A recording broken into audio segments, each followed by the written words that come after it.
salaamaaleykum mbokk yi salaamaaleykum sénégalais yëpp ñu ngi leen di nuyu bu baax.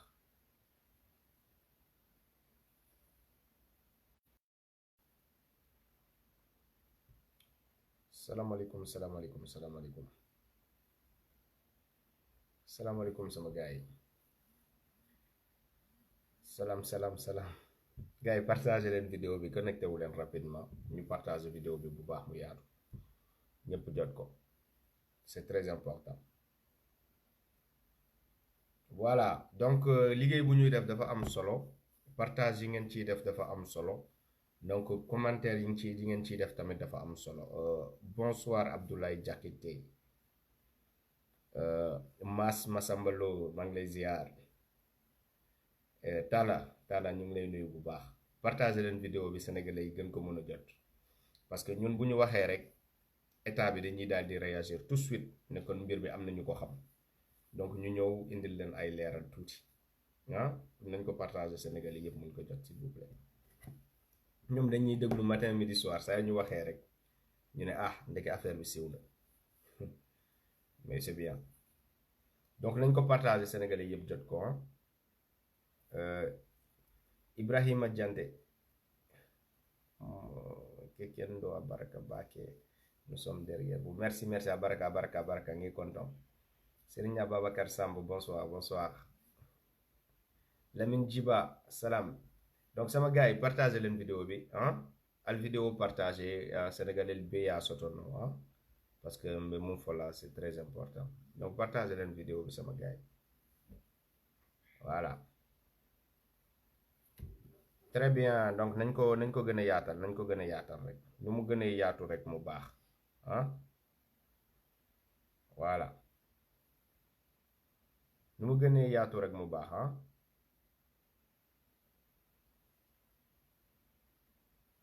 merci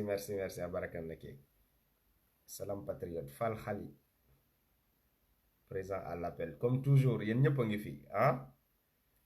page bi nag dañ ko attaqué dañoo réduire doole bi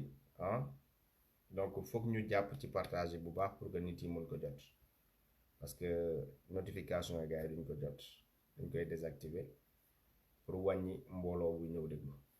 mais boo leen ko partager rek gars yi dinañ ko gis dinañ xam ne ñu ngi en direct. Mais respect Matar Ndiaye voilà donc voilà nañ ko gën a yaatal tuuti ma ziar frère yëpp yu fi nekk ci commentaire yi ak ñu nekk di partager en ce moment ñu nekk di envoyer bouton cœur yi ñu nekk di bës bouton j'aime bi loolu yëpp équipe bi la équipe boo xam ne vraiment ñu si bëri xawma leen musuma leen woo ne leen partager leen ma samay vidéo wala day leen bës bouton cœur bi ñoom ñoo koy defal seen bopp pour la plupart du temps pour ensemble ñu ànd xeexal Sénégal mu nekk lu am solo loo xam ne dañ leen ci sant bu baax a baax. Aziz ziar mon frère donc voilà Aziz si page bu dee si page bi la lançant le messager du métro donc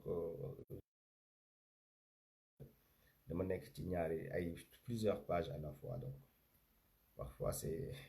je m'y perds. Salam Maj Ndoy donc sama gars yi génnoon naa fi wax leen benn révélation Moussa Biaye ziar bu baax salama donc génnoon naa fi defal leen révélation ne leen Aïdous mooy PDG Satrec Vitale après dinaa woo kenn ci responsable ku nekkoon di liggéey Satrec dinaa ko woo di ngeen ko dégg mu wax leen ay mbir yoo xam ne doo leen ko dégg fenn donc live bi nii moo tax surprise boobu maa ngi leen koy soogay annoncé nag live bu explosif la boo xam ne sénégalais yépp a ko war a dégg moo tax ma sànq ba léegi maa ngi leen di ñaax ci partage parce que c'est important. Donc voilà Marième Faye Sall dafa delloo camion boo xam ne Aïdous bu Satrec Vitale moo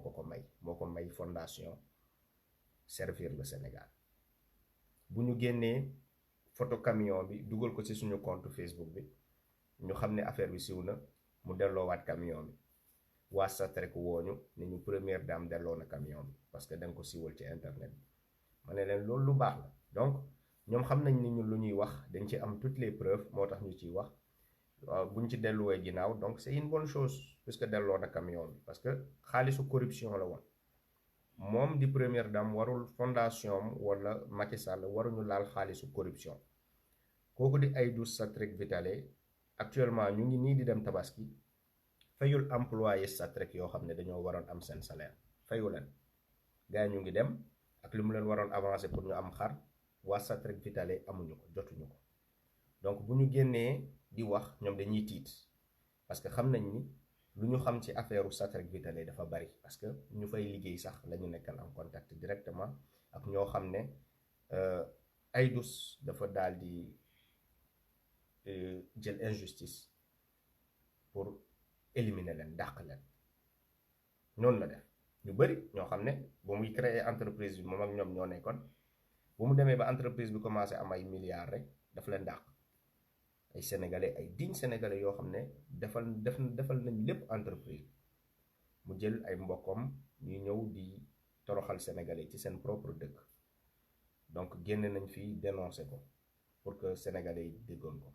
donc sans plus tarder rek dama leen di wool koo xamante ni nee naa leen tey live bu explosif la Aïdous nag sama lu nekk dañ ko koy envoyé donc post bu ma defoon ci moom dañ ko envoyé directement doomam ñëw na ci page bi consulter ko gis ko mu jox ko papam mu envoyé ko papam ne xoolal lu ñu bind ci yow ci internet bi xoolal kii lu mu bind ci yow donc ñoom ñu ngi nii ci suñu page bi di ñu déglu ñun nag lu ñuy wax nee nañ leen ragaluñu ci dara parce que sénégalais yi la ñuy xeexal donc amul lu ñuy ragal ñoom bu leen neexee nañ dem fu leen neex parce que toutes les preuves lu ñuy wax tamit mën nañ ko génnee ci Aïdous on a toutes les preuves parce que ñoo xamante ni dafa bokk dañoo nekkoon di xaru ak moom di liggéey ak moom ñooñu la jàpp injustement mu radier leen dàq leen lu mu leen waroon rembourser yépp comme dommage ak ay kii mu dàq leen jël police sénégalaise ñëw di toroxal ay sénégalais pour génne leen ci entreprise loolu yëpp mu def ko donc ñoom tamit bu dee ay preuve lañ bëgg fu leen neex nañ ko dem ay preuve ay nit yor nañ ko ñoo xam ne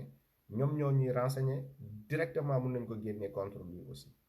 donc voilà léegi xaar leen ma woote rapidement ngeen partager live bi bu baax a baax ma woo sama frère bi ngeen dégg partager leen ñun du ñu sosal kenn lépp lu ñuy wax dafa am salaamaaleykum mon frère. waaleykum salaam. mon frère maa ngi en direct avec les sénégalais donc affaire Satrek la ñuy wax ma ne leen Aïdous dafa nekk nit boo xam ne dafa nekk di toroxal sénégalais ci seen propre dëkk ñëpp ñu ko jàppale woon ba mu yëkkati entreprise Satrek Vitale entreprise bu mu demee ba mun a peser ay milliards daf leen dàq injustement ba pare droit yoo xam ne daf leen ko waroon fayu leen. loolu kay Kayz lu ma la ci mën a wax kay lu leer nañ la te du deñ. voilà Aïdous parce que yaa ngi may dégg. waaw bu baax a baax ñëpp a ngi lay dégg. waaw Aïdous à la base moom sax moomu doon Satrek créé doon Satrek beneen naar libanais moo ko moomoon bi ñuy wax Imad Zedib moom moomoon Satrek Vitale ñu ngi ko créé 1992. Sénégalais yi ñoo ko jàppale ba Satrek ñëwaat ci loxo moom ay Sénégalais ñoo ko jàppale mu dig leen lu nekk nag dig na leen lu nekk ci àdduna waaw leen di wax mon frère ma famille loolu lañ doon wooyee Satrek c'est une famille loolu la doon wax léegi bu mu demee nag ba réussir Satrek nakatul famille dafa dem indi ay famille am moom ay mbokk mu naar libanais jox leen poste responsabilité yëpp dégg nga daanaka nit ñi fa nekk ay responsable sax da leen fa nommé pour ñu noot seen moromu nit ki ñuul ñoom ña fa nekkoon dégg nga dafa jël ay nit yu ñuul leen di fay xaalis yu bëri pour ñooñu mën a noot te ñooñu bëri wuñu woon mais masse bi yëpp amuñu dara da ngay gis ku wàcc sax bëgg a jibbi amul paas waaw ñi fa nekk tuuti amuñu kër diggal na leen ay kër ba tey ay feni neen la bon su ma delloo ginnaaw ma xamale ne Aïdous corrupteur la Aïdous dafa lëkkaloo ak état bu ñëw nag mu ànd ak yow président Abdoulaye Wade la àndaloon Abdoulaye Wade sax moo ko jàppale ba zone France boobu bu nekk Mbaaw dégg nga en vil prix foofu Abdoulaye dafa vilipender suñu zone France jox ko Aïdous voilà à contrepartie Aïdous dafa financé woon promenade des Lions mooy en 2002 mooy bu Lions yi nekkee à vogue dégg nga moom Aïdous moo financé promenade des Lions lépp si corruption pour corrompre état bi la en plus de là mu financé waat encore brigade gendarmerie bi nga xam ne moo nekkoon zone France ñu daal di koy délocaliser indi ko Mbaaw foofu doon juste rond point face Mbaaw bi am na benn brigade bu fa nekk bu takkaloo ak LG yi brigade boobu Aïdous moo ko tabax moo ko inauguré waaw brigade boobu nag képp saa Aïdous soxla ay gendarme employé kenn ku ci ne nit gendarme yi ñoo ñëw dugg biir sete rek xëcc la génne la ci biti sànni ci biti voilà I12 mu ngi en collaboration ak état bi dégg nga léegi nag bu Abdoulaye Wade demee Macky Sall ñëw pareil si la commencé nag commencement jëm na Macky Sall bu affaire bi xaw a tay affaire bi xaw a të si la ko jaaree nag si première dame dégg nga daal di jël fondation bi daal di koy maye oto di koy jox tamit ay produits laitiers yi. mooy camion bu mu delloo mooy Marème Faye camion bu mu delloo. voilà ñaari camion la nag benn boobu nag daf ko décoré woon mooy bu ñu def servir le Sénégal dégg nga ak beneen bi nga xamante ne daf ko def comme genre ambulance bi nga xamante ne day doon di faj ay nit. voilà bi ñu ko annoncé keroog nag laa dégg ni delloo na ko ñoo ma woo informé ma loolu. voilà léegi nag la ca des mooy dama lay xamal ni kii di Aly Ngouille Ndiaye kii di maître Sidiki Kaba ñooñu ñëpp ay partenaires I12 lañu kii di Demba Kandji muy président tribunal bi ñooñu ñëpp ils ont des relations avec monsieur I12 moo tax dossier bu tribunal pour I12 da ngay sonal sa bopp. I12 boo ko yóbbee tribunal da ngay sonal sa bopp maa la ko wax boo yóbbee I12 tribunal da ngay sonal sa bopp. I12 ñëpp la corrompre muy ak tribunal du travail ñëpp la corrompre. dégg nga inspection du travail ñëpp la corrompre de employé yëpp. ñu am parce que fu mu mënti yóbbu dañuy sonal seen bopp sax rek amul syndicat amul syndicat ñoom xam nañ ko ku fa tudd. ñu ngi coupé connexion bi. xaaral connexion bi ñu ngi koy bëgg 16 personnes. waaw allo pardon. ma ne ku fa tudd syndicat ñi dàq la. waaw allo oui ma ne. sax rek ku fa tudd syndicat ñi dàq la. waaw ça fait 16 personnes dee nañ fa. 16 personnes keroog joxoon na 16 personnes bu ma xamee sax rek ay tey 16 personnes dee nañ sa fi ñu si ëpp li leen rey naqar la yaa ngi ak manque de moyen parce que IPM bi doxul IPM fa nekk voyage maladie bi doxul yaa ngi dégg voilà donc loolu am na fa en plus c'est IPRES I12 du cotiser c'est pas à jour IPRES bi mooy prévoyance retraite nekkul à jour. employé dem nañu vérifier nañ ko muy nekkul à jour en plus encore allocation familiale boobu tamit nekkul à jour employé yi amatuñ seen allocation familiale dégg nga donc day toog ay 2 mois 3 mois du leen fay ça fait même ay 1 mois am na un moment donné sax am employé jotu suñu bulletin du leen fay ak bulletin da ngay ñëw à la caisse ñu jox la nii loxo nii amul bulletin amul dara. mais loolu le droit du travail da ko tere non. dañ leen di fay. ah dégguma nga ne. ma ne loolu droit du travail da koy tere. mais bien sûr nooy mën a fay nit ki sans bulletin. amul bulletin amul dara. amul bulletin amul dara. donc su ma wax ak nii comme ni nga ko waxee tabaski bii nii amuñu avance tabaski jotuñu seen salaire.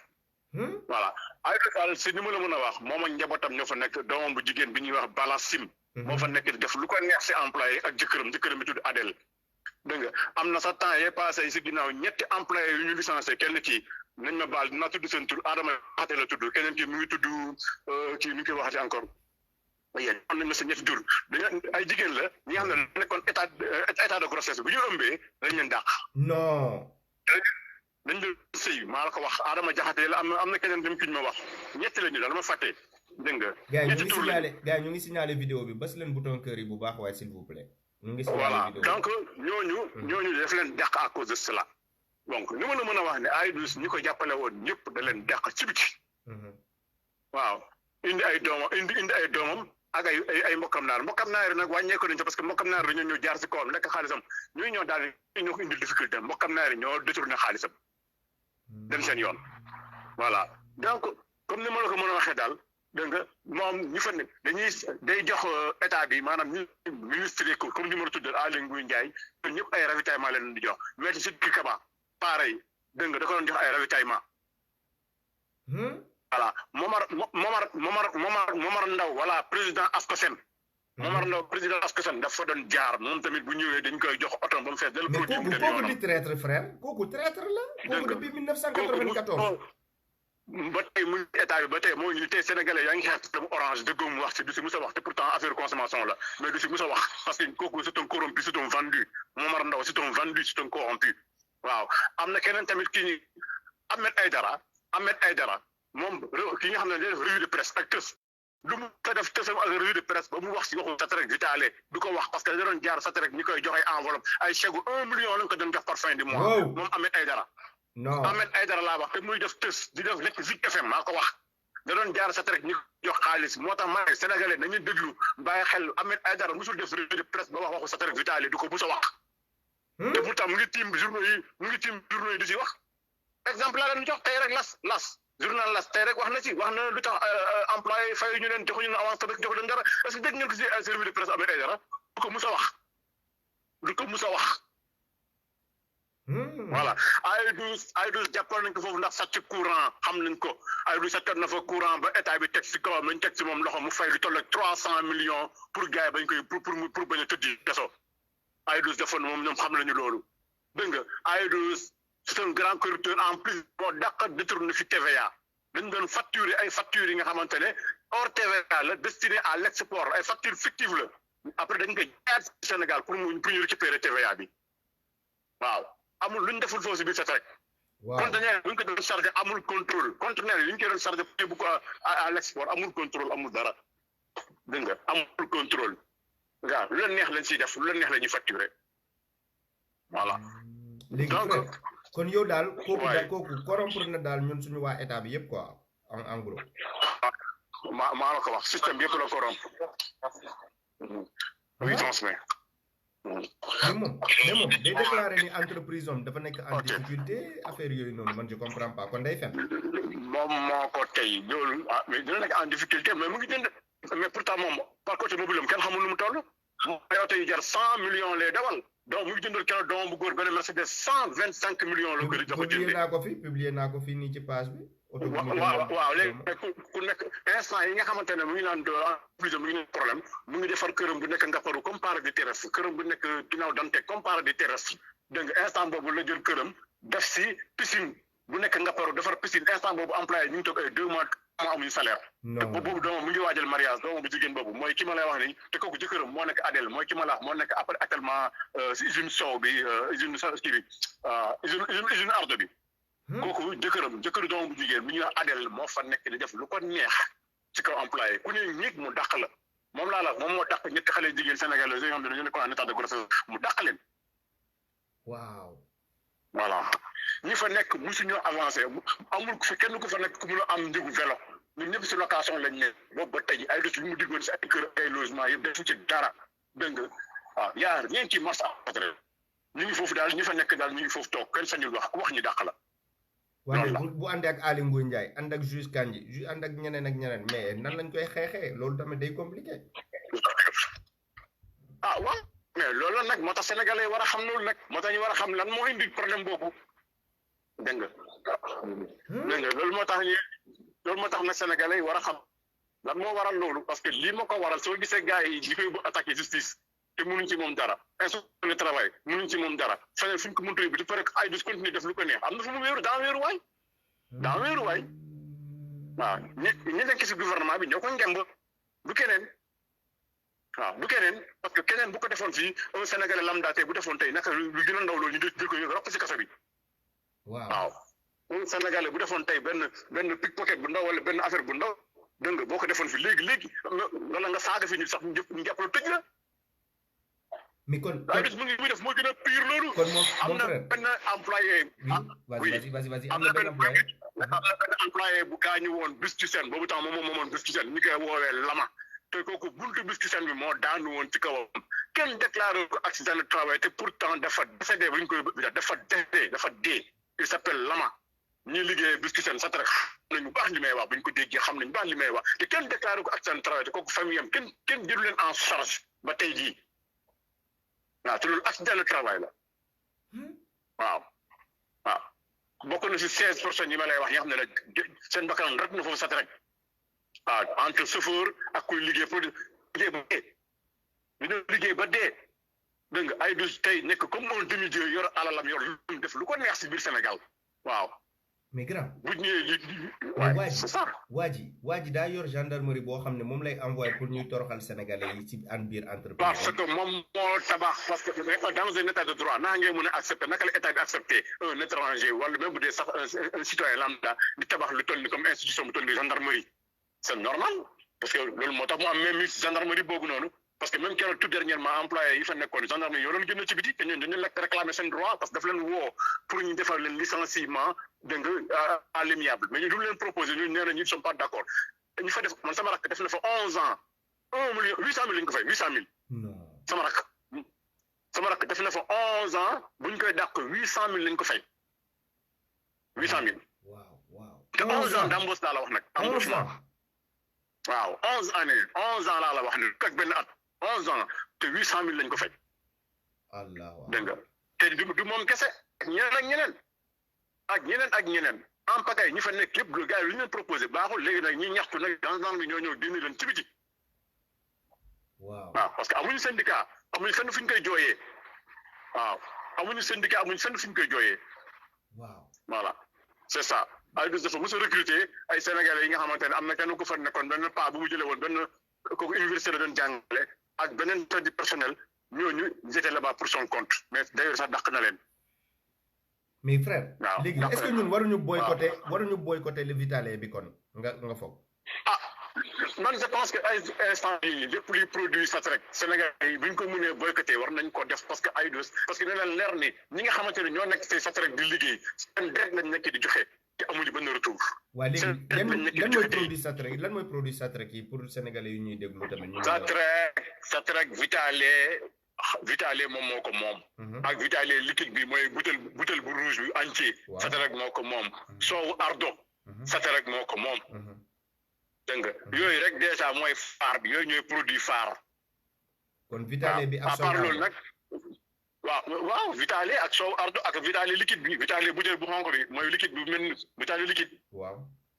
dégg nga même ki nga xamante ne moom moo defoon conception Vita café. waaw Vita banane. waaw Vita fraise Vita menthe ki nga xamante ne moo liggéeyoon loolu yëpp mu ngi tudd Salimata Mbeng la tudd bu dee mu ngi may dégg na ma jéggal maa joxe turam. na ma jéggal sama mag jigéen ku baax la. Salimata Mbeng moo proposé bu mu créé produit ba pare Aïdous da koo dàq. dafa indi keneen indi ko daal di ko fay tuutil wàññi ko kooku dafa goree daal di dem yoonam. waaw dégg nga après finalement dafa dem liggéeyal waa bonnet rouge. mu tudd Salimata Mbeng na ma jéggal su déggee sama tur. oh là là dégg nga am na loolu yëpp nga fa Satrec mënu ma la wax lu fa nekk yëpp dégg nga waaw lu fa nekk yëpp mënu ma ko wax ñi fa maa ngi ñaax ñi fa nekk di liggéey nañu gëm yàlla te xam ne yàlla rek mooy lépp ñu bañ a continuer toog di seetaan parce que képp ku ñu dàq ñoom bu ñu s'ils sont pas solidaires entre eux képp ku ñu Aïdous dàq ñoom ñu toog di seetaan ku nekk na xaar tuuram waaw waaye ñoom ñëpp tey bu ñu booloo mun na ñoom ñoo ëpp Aïdous doole ndax ñoom liggéeykat yi mais nanguwuñu ñoom tamit ils sont pas solidaires dañoo war a solidaire seen biir ñu xam ne yàlla mooy lépp yàlla mooy may ku si nekk sa wërsëg ngay lekk si sa àdduna voilà ñu solidaire seen biir ñu xeex lu ñu bëgg ñu am ko ñun nañ leen di jàppale rek ñun lu ñu mooy jàppale leen waaye xeex bi ñoom la ñoom ñoo war a xeex waaw. mais grand lii c'est scandaleux lii scandale la lii nii. c'est plus que scandaleux. mais c'est plus que scandaleux. mais li nga wax nii c'est pas possible gars yi nit yi duñu ne xamuñu ko donc état bi duñu ne xamuñu ko. am na sax ñi wax ni dafa tabaxal Demba Kandji kër man loolu dégg naa ko loolu nag aw ma si lu ma leer moo tax bu ma si sori mais dégg naa ni dafa tabaxal Demba Kandji kër. waaw loolu déggoon naa ko. incroyable juge Demba Kandji. waaw. incroyable. loolu kay dégg nañ ko waaw. mais moom daal corrupteur la. waaw donc c'est le corrupteur la xaalisam la lu ko neex def c'est tout. voilà comme Sénégal noonu lay fonctionné. mais ku dem ba première dame ay ndogu tamit nga ko koy jox ngay financer ay ndogu yu muy organiser noonu di ko fay xaar di ko. koor gi da ko si jàppale kay bu baax sax. koor gi Aïdous muy participer di jàppale première dame ci fondation Servir le Sénégal xam nga loolu tamit mooy corruption boo xam ne état bi sommet état bi la ñuy corrompre tamit. waaw mais dëgg ñoom naar libanais yi nekk Sénégal yi si bëri ku mel ne Aïdous duñ def dara sans dara lépp lu ñu def c'est politique lépp lu ñu def am na lu ne si ginnaaw lépp lu ñu def c'est parce que am na lu ñu si séntu defuñu ko gratuitement c'est pas gratuit. waaw parce que toujours dafa am lu ñu siy gagné ñoom c'est tout nekkal ma nekkal la affaire bi nekkal ma nekkal la c'est tout. mais gannaaw léegi Sénégal yi yow déjà boo jëlee lépp nga jox ko ñooñu nga jël terrain boo xamante ni kenn xamul terrain bi nu mu toll nga jox ko ay dus sénégalais bu ko demandé woon doo ko jox ba pare ay sénégalais yu fa nekk sax bu ñuy xeex contre moom nga ñëw supporté waaw man en fait lu muy defal ñeneen ñi tout ça là moom moo xam sax moom alalam bu ko neexee mu passé rek jox ko neex mais man dama bëgg ñi nga xamante ne ñoo ko liggéey. non terrain bu ko état bi jox naa la wax terrain bu ko depuis jamono Abdoulaye Wade la. waaw terrain bi. mooy terrain mooy fi sat rek nekk mbaaw moom laay wax ni ay hectare la loolu xaw ma loolu espace boobu réer na de kooku sa waay mot na ab réew mot na ab quartier waaw loolu moom dafa rëy ndax si biir ay oto ngay dawal si biir ay remorque ngay daw si biir di tourner parce que bu si nekk espace am la sat rek espace am à part la Sotal mooy usine sow bi à part la am na aussi benn garage suñuy oto bu fan suñ koy réparé garage mécanique foofu tamit déjà ab àll la donc y a tout waaw Biscusen dem fa la nekk mais Biscusen dafa mel ni léegi nekk na moomatu ko parce que benn Sénégalais la ko sëqaloon mu daal di koy trahir finalement nag yàlla dogal na Sénégalais bi mujj na am ndam si kawam waaw benn Sénégalais bu ñuy wax Moussa Diop waaw na ma jéggal moom tamit ku baax la waaw moom tamit moom ak ay bis ñoo doon def bras de fer ak justice dégg nga finalement yàlla dimbali ko mu am ndam waaw mu jël Biscusen noonu la affaire bi amee. frère on a affaire à un délinquant de grand chemin. dëgg li ma la wax xanaa yow kay lu gën a garaaw yi noonu fat nga xam ne di ma ne la di facturer ay facture hors TVA pour export ba pare di ko jaayaat si biir Sénégal. déedéet comprendre expliqué waate am tey jii waaw mun nga wax ni léegi xam nga exemple léegi moom mun jël facture mu facture ko au nom de Kayz Fof waaw parce que Kayz Fof client la bi nga xamante ne bu nekk à l'étranger la mais fekkee Kayz Fof musul commandé xëy na daana commandé waaye boobu commandé du commandam léegi nag mu jël facture la lu bëri mais loolu loolu juste rek pour mu mën a récupérer ci TVA bi la quoi parce que boo facturé nit ki hors pour export am na déjà moins 18% mooy TVA léegi nag boo ko jaayatee ci biir Sénégal da ngay récupérer TVA boobu. incroyable waaw. waaw. mais moom produit yu muy dugal par rapport ak habitude produit yu muy dugal tamit y a une différence état bi da koy exonérer. voilà waaw te am na kii président Wade defaloon na ko exonération. exactement si produit yu muy dugal moom si ay produits. ay conteneurs yi jaar port di dugg Sénégal loolu ay douze defaloon na ko exonération. xaw ma nag ba xam exonération boobu mu ngi wéy ba léegi mais ay douze defaloon na ko exonération jamono yooyu waaw nga xam ne moom moo gënoon yombale li muy dugal si ay produits meew Sénégal waaw. loolu yow nga defal loolu étranger di concurrencer déloyalement ses propres citoyens sénégalais. mais loolu moo am te loolu moo am. non mais waaw te parfois am na temps sax vitale yi manqué lu leen la ñuy dugal si biir emballage yi ñu ne vitale la moom xam nañ ko. ah bon. waaw parfois vitale day manqué produit bi tax ñu naan vitale da doon manqué waaw ñu jël yeneen xeetu meew kenn xam ne dugal ko si biir ñu naan vitale. non loolu amoon na fa. mais président mais Momar Ndao boobu noonu waa jooju waratul nekk président. Momar Ndao bu ñëwee sate rek lu muy lijjanti mooy oto dañ koy solalee ay produits mu yóbbul ko waa këram ak enveloppe bi ñu koy jox def ko si poosam loolu la lijjanti. non. waaw lijjantiwul leneen. voilà. waaw lijjantiwul leneen ñoom ñëpp sax du Momar Ndao kese parce que Momar Ndao kese la ñoom ñëpp waa gouvernement bi yëpp la li ay résultats boobu ba tey lu tax muy wéy parce que am na kenn si waa gouvernement bi ku mosul génn jigi ci kàddoom wax si kenn mosul wax te kenn du wax waaw man maa la wax loolu kenn du wax. mon frère le Sénégal ba neex lay def kenn du wax waaw syndicat kay mooy droit bu gën a ndaw si employé syndicat te kenn sañu ko faa wax dégg nga am syndicat nooy amee ku lu lay défendre. waaw loolu moo fa am li ma la wax ni ñëpp ay employé sax rek bu fekkee ñu ngi may déglu. ñu ngi fi ñoom xam nañu ñu li ngi may wax. fi ñoom yàgg nañ ma remercier ndax xeex bu ñu leen di xeexal. Voilà. ñu ngi fii nii di ma déglu. voilà donc bu dee ñoo ngi may déglu ñoom xam nañu li may wax bu dee am na lu ñu si yokk sax ñoom xam nañu xëy na mën nañu ko yokk en commentaire mais xam nañu man li may wax waaw te li ma wax lu ma xam rek am na lu ko am na lu ko weesu lii mooy lu gën a feeñ rek li feeñ ñi laa lay wax nii ndax li nëbb lii moo ko ëpp. non ñii dinañ leen démonter ñii commencé nañ guerre contre ñoom boo xam ne ñoom xamuñu sax ni muy toll. waaw il faut que entreprise étranger yi nekk Sénégal ñi respecté sénégalais yi nga xamante ne ñooy liggéey seen entreprise yi dooleel leen may leen xaalis may leen alal bu dul jeex mais ñoom par contre ñoom sénégalais yi fay liggéey tekki wuñ fa dara duñ fa dara dégg nga ma ne la ab sagaru terrain sax mënuñu ko am. dara mënuñu ko am loolu la ñuy nekk ba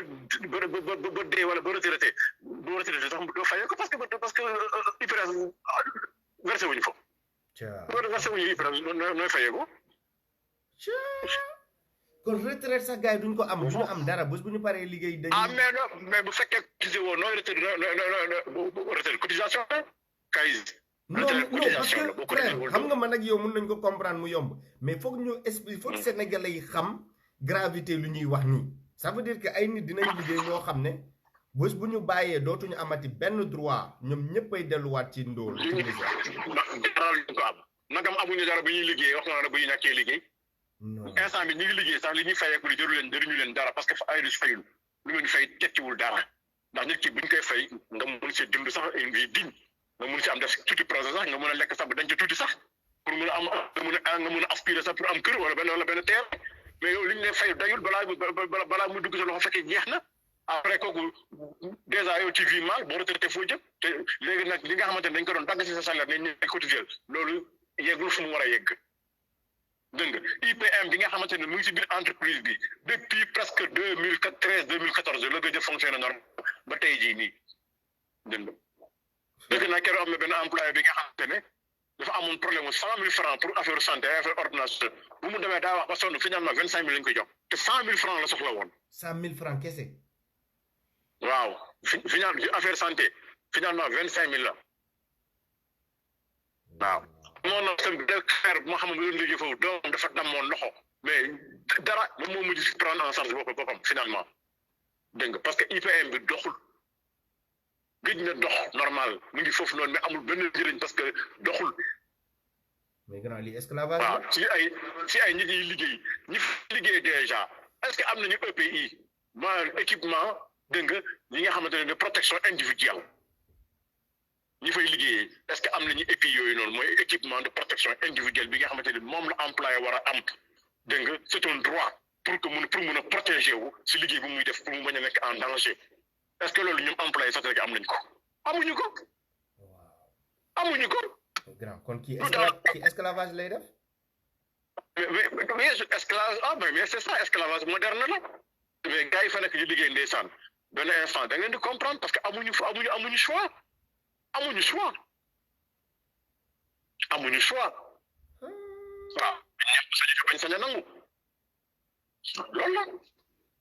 waaw léegi il faut que état nag moo war a gestu loolu parce que ce qui est sûr que kaw sata rek la ñu wax mais yeneen entreprise yi ce qui est sûr que peut-être ñàkkul yi yeneen entreprise yi fa nekk ci bëri gars yi ngi dund lu mel noonu mais amuñu kenn ku leen di wóolu amuñu kenn ku leen di jàppale amuñu mooy ne dañuy muñ rek moo tax ñu ne Sénégalais yi amuñ dañuy pauvre mais dañuy pauvre ba des cas parce que da ngay liggéey ba retraité doo am dara waaw da ngay liggéey ba retraité doo am dara ñoom nag ñii bi ñuy ànd I12 moto la yoroon moto en 1997. moto la yoroon Vespa dégg nga tey jii oto yu muy dawal ay 100 millions lay jaar te du benn la yorul benn de. te loolu yëpp Sénégal moo parc automobile Macky Sall sax amu ko lu leer laa la wax. parc automobile ay douze. waaw Macky Sall amu ko. loolu lépp suñu xaalis la. ñun ñi jënd vitale ñun ñoo Sénégal la ko amee ak ñaari kër gu ci nekk paradis terrestre la pied dans l'eau voilà. te lépp ñu ko jox. mais bien sûr fan la ko amee fudul Sénégal mais Sénégal la ko amee kay. waaw man kay loolu bu fekkoon employé ñu ngi doon gis seen bopp ñoom tamit ñi am as tuut sax mën a dund am sa dignité ok mais dara te ku wax ñu dàq la. ku wax ñu dàq la. mais bien sûr ku wax ñi dàq la ñaata nit lañ fa dàq kenn xamul nu mu toll te dañ lay accusé yi nga xamante ne à tort am na ñi nga xam ne dañuy accusé woon foofu affaire soow ne dañ sàcc soow xam na nga si nga xam ne ñaata personne la ñu dàq leen ñun te li ñuy wax yëpp teguñu ko fenn waaw teguñu ko fenn waaw même employé yi nga xamante ne sax peut-être sax même bu ñu sàccee parfois ba tey le même bu loolu am na sax ñàkk pexe la parce que benn instant fekk leen justifié wul nag waxuma ni loolu war na mën a tax ñu def ko mais ça se comprend waaw loolu moo fa am. non frère suñu dëkk bi ça va pas ñun bu ñu waxee ñu ne non ñii dañuy sos ci internet bi ñii lu ñuy wax yëpp du dëgg. sos non non non. loolu la ñuy wax. man tey jii aw ma lenn man sos moo xam ne ñun soxlawuñu dara soxlawuñu dara mënoon nañ ci toog jàpp suñu njàmbur def liggéey suñu liggéey di am lu ñuy am waaw ñoo ngi tedd lu ñuy tedd ñun ñu ngi koy am fii voilà donc ñun li ñuy def pour jàppale ñooñu ñu fa nekk la pour révéler réalité yi nga xam ne moo am Sénégal pour sénégalais yi xam parce que sénégalais yi xamuñu lu ñuy gis rek mooy lu feeñ li mais lu ne si ginnaaw xamuñu parce que moo ngi tey def ay jeux concours si tabaski bii nii ñu ngi def ay jeux concours di may ay xar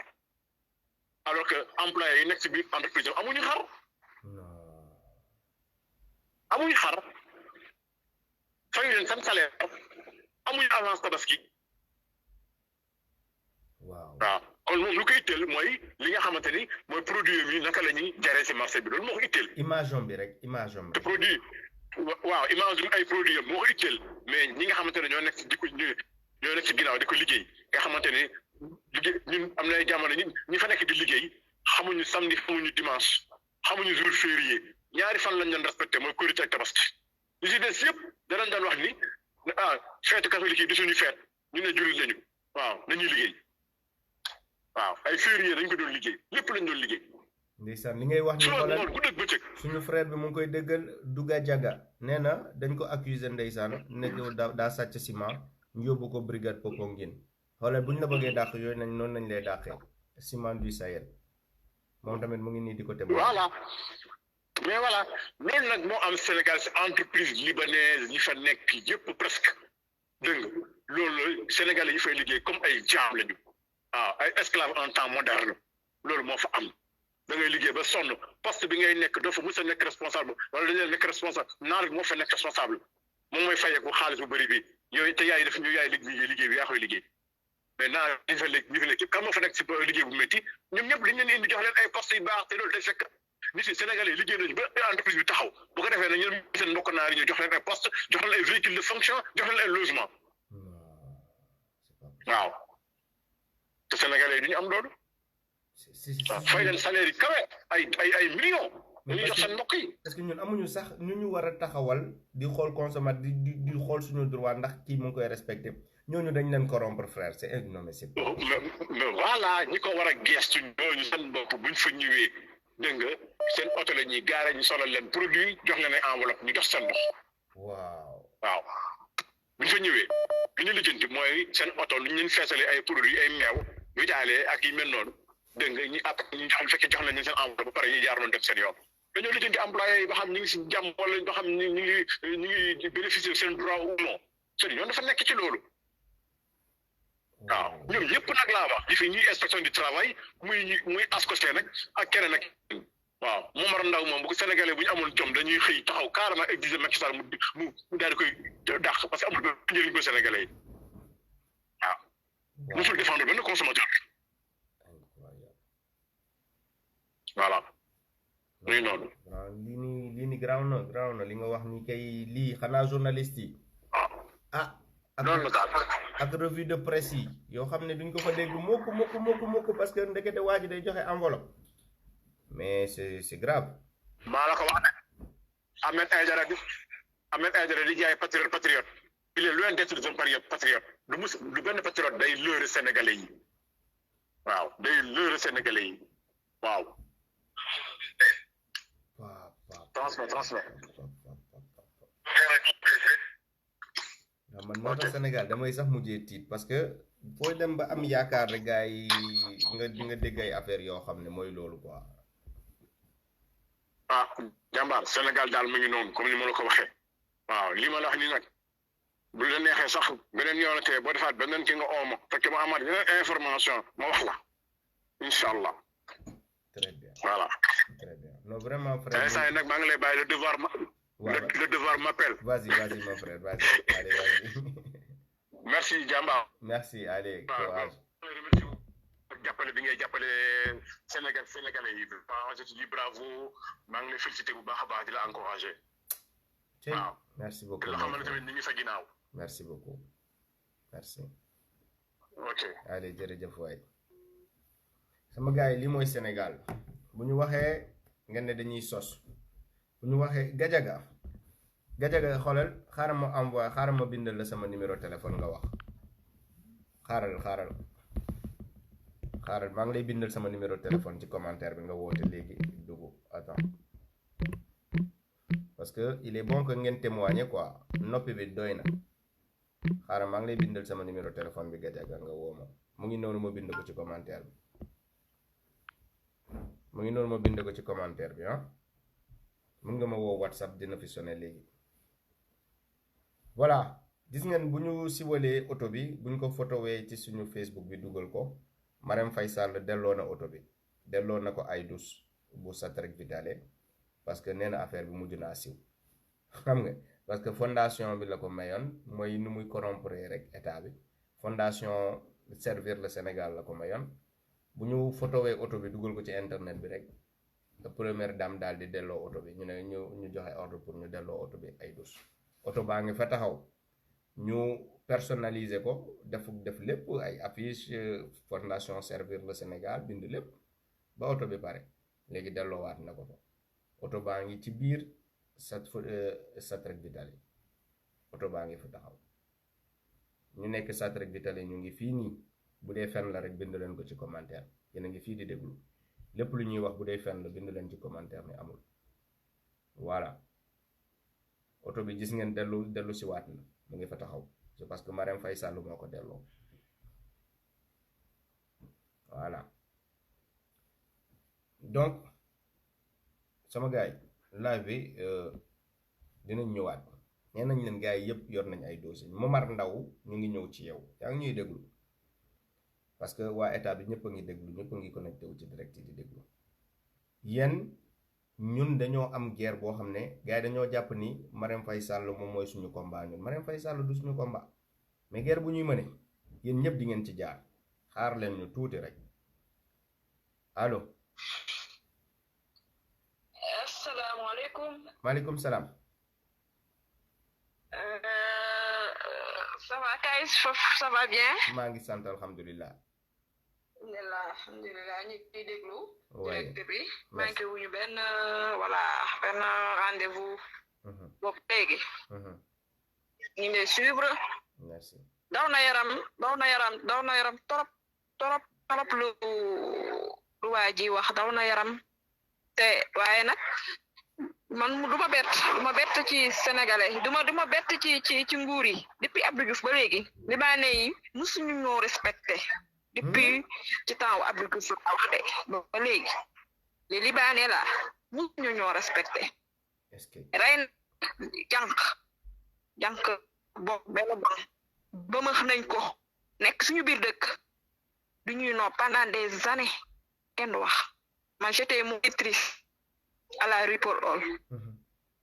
mais man liggéey naa chez les familles Aïdara monitrice ñoom ñoo la soxla ay maltraitance yoo xam ne tekkiwul maanaam yéenwul maanaa daal vraiment esclavisme bi ngay wax dëgg non esclave lañ lay def ci bëtu gouvernement yi pan naan ngir mu nga koy liggéey nga dama jox 800,000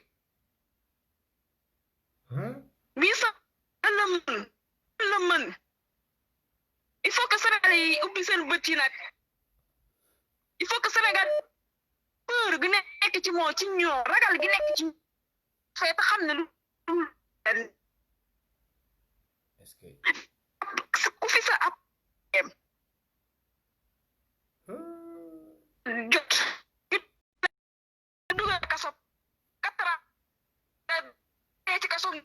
apprécier dee da ngay dee ci lu baax benn yoon soo su dee croyant su dee croyant day wax de muy góor di jigéen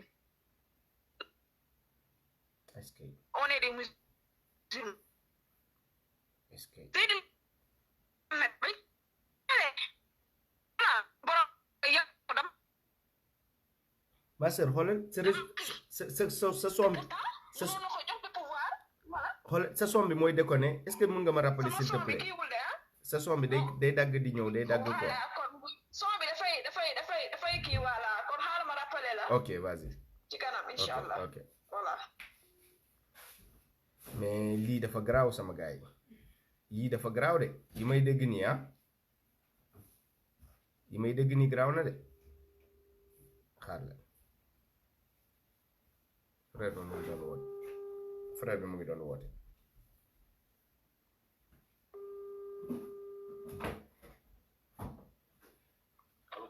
oui salaam sant bu baax sant alhamdulilah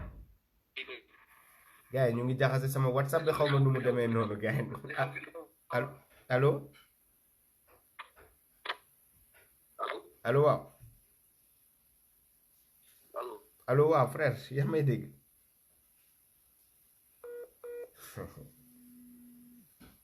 gars yi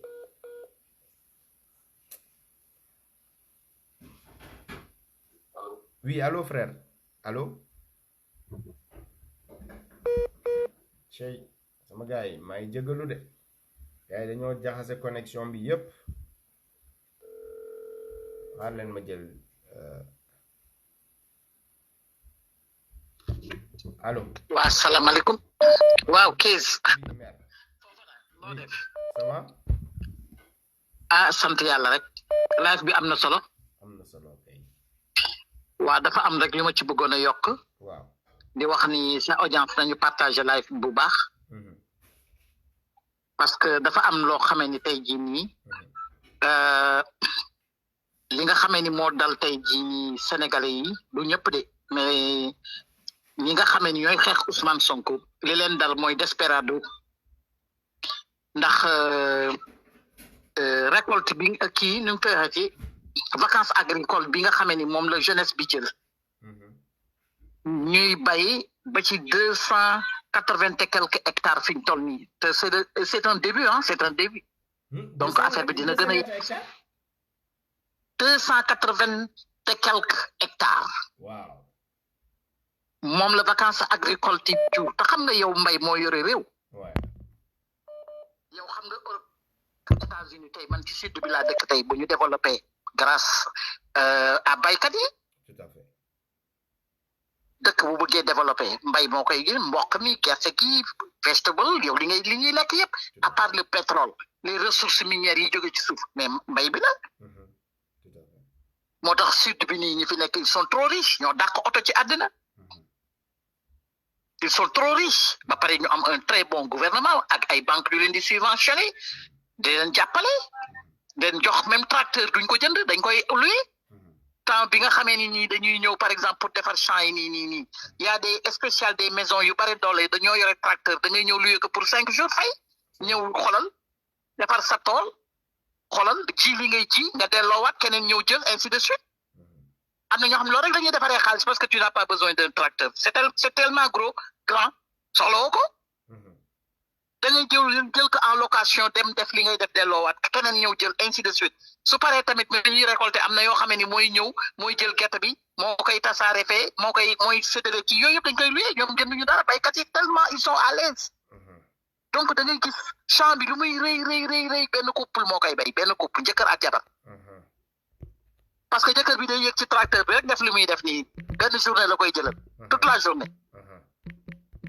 jeex na après mu ji li muy ji dem toog maam yàlla ji fii day taw tout le temps waa léegi loolu moo développé réew mi ñu nekk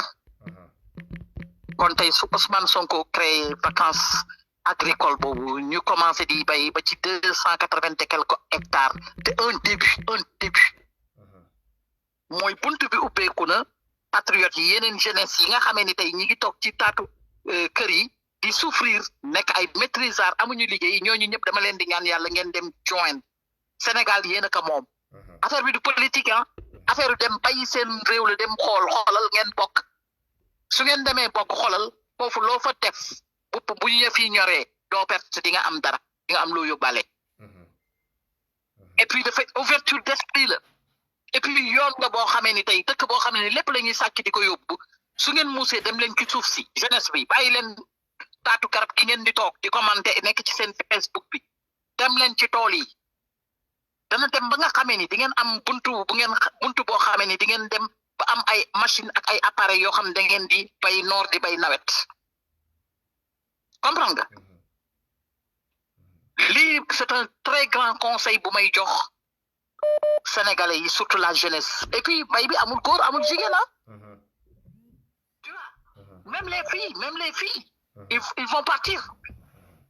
ëllëg ak si biir tey jii nii kenn ku ci ne di nga xam lan ngay def occuper sa bopp moo gën toog di xoole di waaw bu xeex jotee nag gars yi danañu génn ñu xeex parce que xeex il faut mu am waaw su loolu nag moo metti yeneen candidats yi gis nga ñuy diaboliser Ousmane Sonko matuñu 3 personnes la ñu yoo xam ne wala 4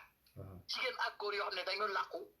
mais voilà mais man comprendre ma problème boobu lan moo xew parce que man fan yi dama raar ci internet bi à cause du travail et tout ça donc ngoon bi laay ñëw xool rapidement rek mais lan moo xew j'ai pas compris ce qui se passe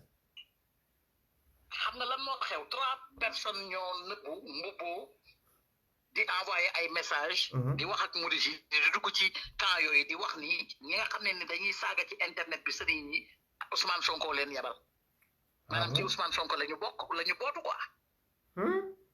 te man de xoolal mën naa waat ñi nga képp ku nga xamee ni mi ngi wax ci Ousmane Sonko amul carte membre Pastef amul carte membre mais attends mais ñuy wax noonu mais ñuy wax yaa asu ñuy wax ñun bokkoon nañ groupe ak ñoom ñun xam nañ leen waaw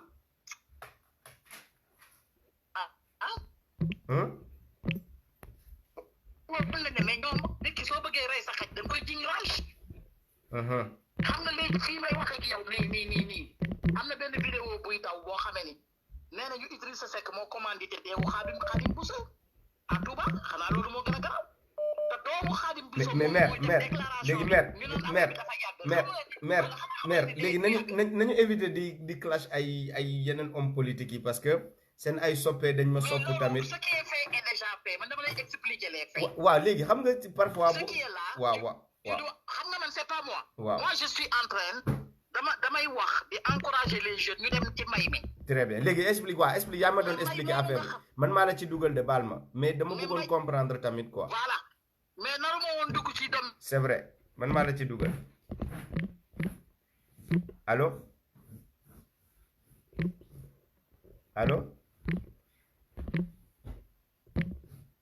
allo mais man damay encourager jeunes yi ñu dem ci mbay bi parce que c'est positif waaw man ni damay encourager jeunesse bi ñu dem ci mbay mi parce que c'est positif yaa may dégg ba pare du joxe waale benn information que képp ku nga xam ne yaa ngi jël bul dem Institut Pasteur di fa jënd 40 000 test bul ko def demal nga embarqué parce que loolu arnaque la waaw xam nga loolu sénégalais dañ ko war a yëg l'aéroport c'est international personne n'oblige aux Sénégalais de faire des tests parce que du Sénégalais rek ka fay jaar donc képp ku dem def fay sa xaalis ñu testé la arnaque la xaalis boobu mu ngi dugg ci xaalisu sàcc yi Sénégal mooy gouvernement boo xam ne day arnaqué askanam day sàcc askanam day fen askanam ça c'est du jamais vu gis nga orange bii di yooxu nii ñetti yooxu ci orange ba gars yi paree génn nii mooy arnaque bi gën a mag te yemul Sénégal kose les 14 pays africains yi yëpp orange mu nga fa di rey africains yi dëgg la mais xam nga affaire orange ñu ngi ko doon wax Momar Ndaw boobu noonu mi nga xam ne ñu ngi wax ay problème u Aïdous moom mooy nekk corrompu boo xam ne depuis 1994 moom moo nekk Sénégal di nekk ci deal ak gars yi moo tax benn consommateur sénégalais entreprise étrangère yi mënuñu respecter parce que Momar Ndaw boobu lu neex gars yi moo ko neex parce que dañ ko jënd ba pare donc depuis 1994 depuis jamono Diouf jamono Wade jamono Macky Sall moom 3 présidents yëpp nekk na ak ñoom depuis 94 ba léegi même personne bi mooy président ASCOSEN boobu noonu association buy défendre il est rusé c'est un bandit voilà mani waaw xam nga yow tey jii nii ma wax la impôt et domaine Sénégal waaw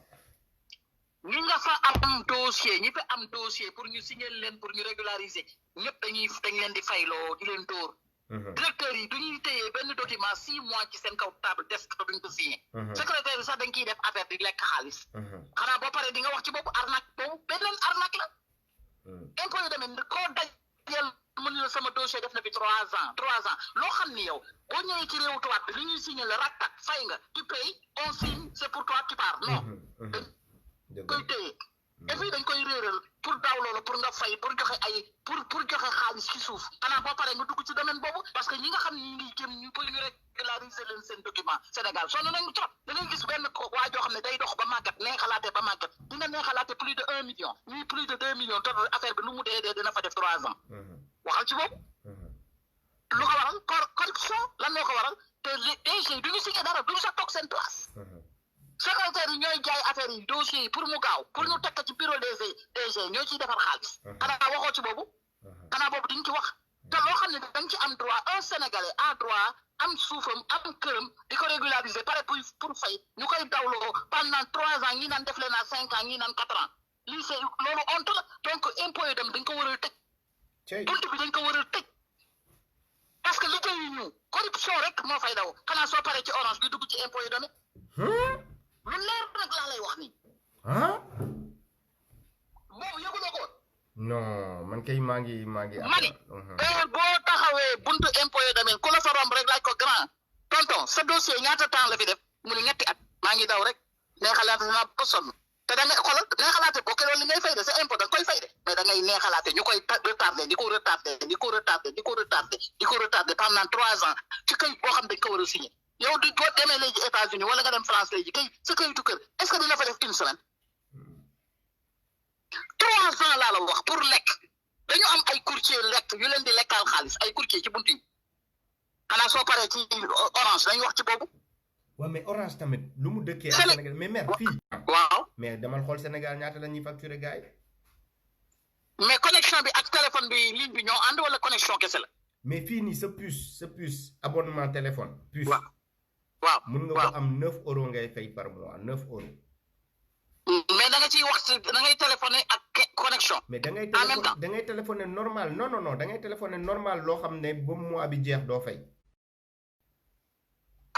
ah yéen yombale ngeen yéen sax yéen ñu gën a yombale. mais 1 million neexal te ay différents nit. sama gars mais ñëwaat na sama gars yi yéen ñëpp boo leen bësul ci bouton cœur bi direct bi dañ koy dagg gis ngeen sànq nu mu dem direct bi dañ ko suspendre parce que information yi ñuy jox. information yi ñuy jàllale dafa am solo information yi ñuy jàllale dafa am solo. dafa am solo. dee leen bës bouton cœur bu leen nekk di seetaan tamit ngeen bañ a participer jàppale ñu pour liggéey bi ñu mun ko àggali. mais donc bës leen bouton cœur bu dul loolu sax information du egg ci ñoom. voilà lii pour yenn pour Sénégal suñu ñun ñëpp lañ koy defal voilà donc dee leen ci jàpp ngeen bañ a taxaw nii rek di seetaan ah. voilà donc mère acca ñu dem lu ma la wax